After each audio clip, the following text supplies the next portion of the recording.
Peter Gay.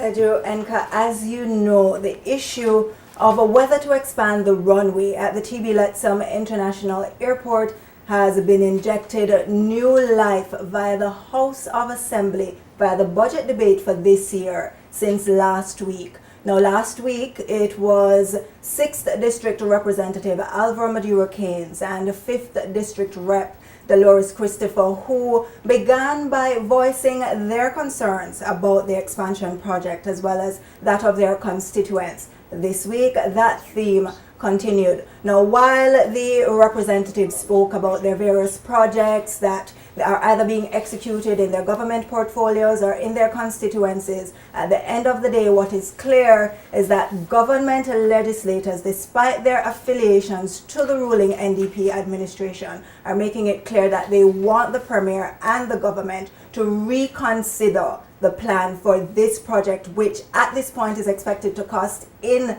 the vicinity of $153 million as the preferred bidder has stated. Now let's begin with 2nd District Representative Melvin Turnbull, who said that he isn't, as did his previous colleagues, that they're not against the project and he has the utmost respect for the Premier, but made it clear that he's also aware that his comments may be used as a political football. However, he did voice his concerns, stating that the project should be delayed at this point because he thinks there are issues of a larger priority nationally that should be focused on.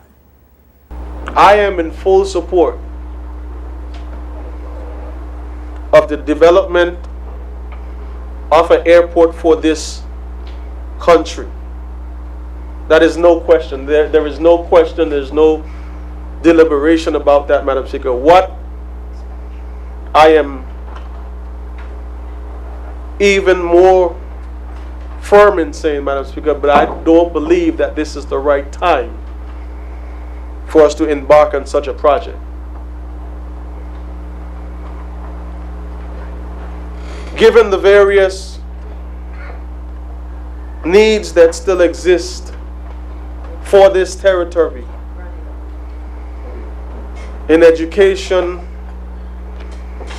under the ministries of communications and works and health, to our development in tourism, infrastructural development. Once we continue to set our house in order, Madam Speaker, under the leadership of our Premier, and address the quick fixes that are evident,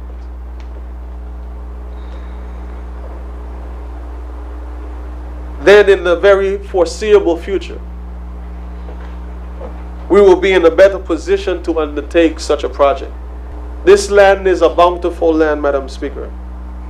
And there is no doubt in my mind, if we use our most underutilized resource, which is our human resource, the things that we would set out to do, including the airport project, can and will be done by our people, for our people, for this territory of the Virgin Islands. Now, Edrenka, at-large Representative Archibald Christian, who's also the Junior Minister for Tourism, he also presented his contribution to the budget debate, and he also says that he's not against the project. What he has concerns about is the execution of the project in light of the territory's expenses at this time, and he also is concerned about the environmental impact. After considering all of these major capital items that we have to undertake, after considering the daily expenditure incurred by government, can we afford an airport at this time? Can we afford an airport expansion at this time? Not because I have no confidence in the leadership of our Premier, but Madam Speaker, to the contrary. But Madam Speaker, as elected members, we hear the cries and concerns of the public, and we cannot duck this or hide it in any shape, form, or fashion. The public as well has its concern at this time. And the concerns are well founded, Madam Speaker.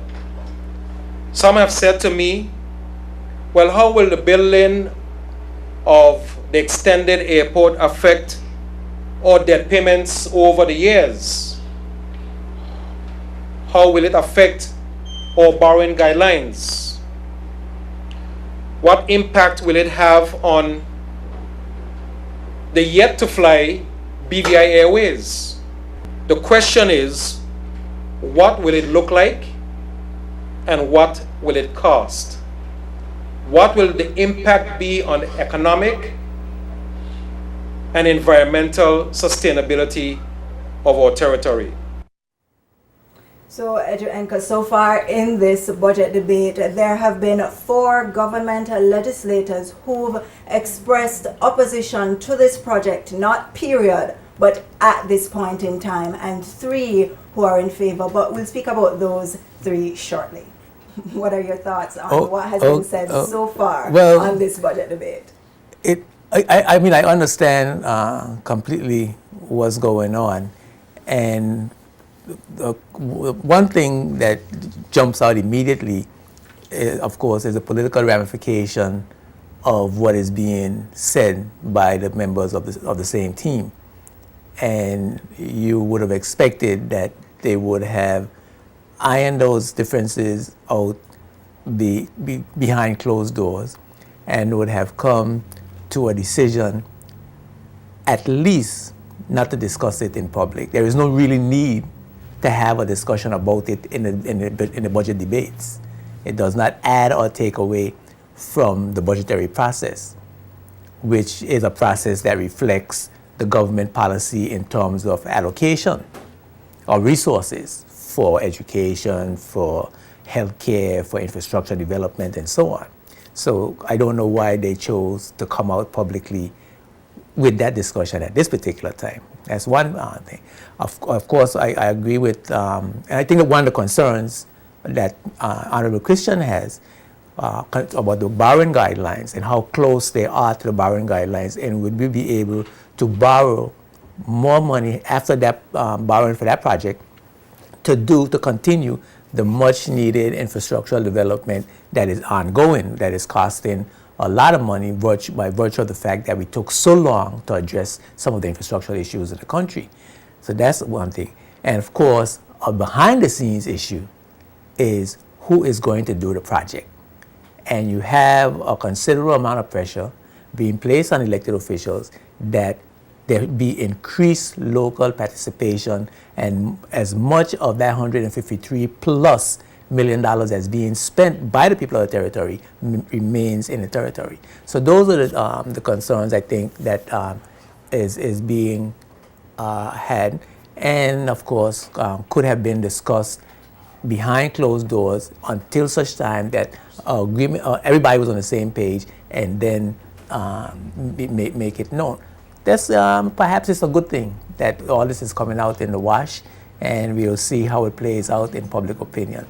And that's where I wanted to come in, Edu Enka, where you said perhaps it's a good thing that this public discourse is being had by the legislators, because yes, they are, for want of a better term, hitting out against their own government regarding this project. And while it may not affect this particular budget debate, it will in the future. And I think at the end of the day, they want 2 things to be known. That one, even though they are part of the government, at the end of the day, they can have a healthy discourse, however critical it is regarding any project that is to or is taking place in the territory. And they want to have represented the voices of their constituents and the voices of residents regarding concerns regarding this expansion project, so that they can be heard in the assembly and by the cabinet.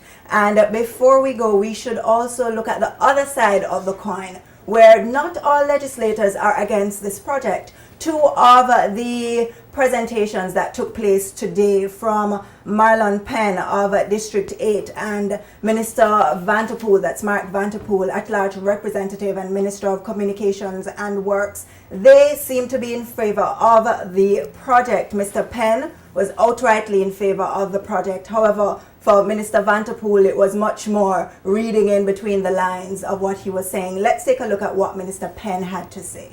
I support the airport.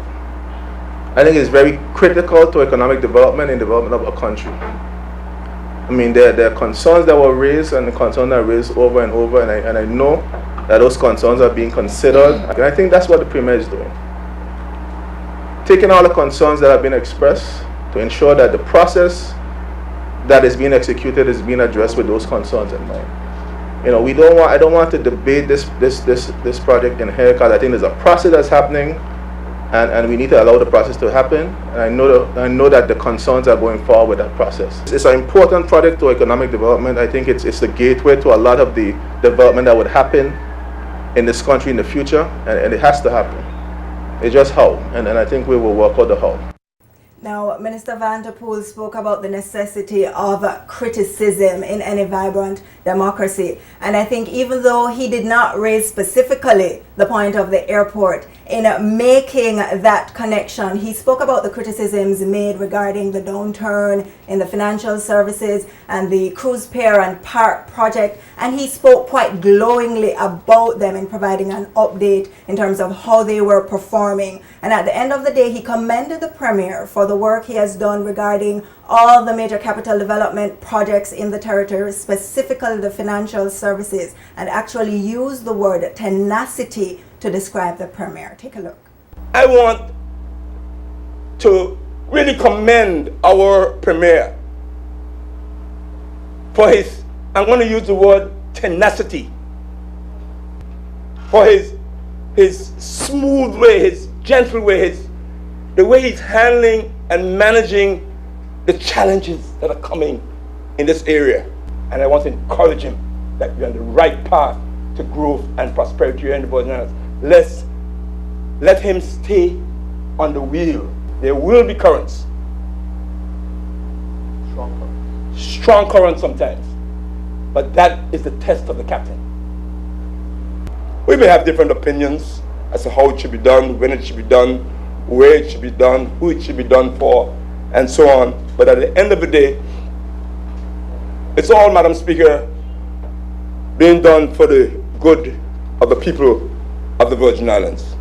And there may be that always issue of criticism, which is very good for a territory, a democratic society especially, to say whether we're overspending, spending right, spending wrong.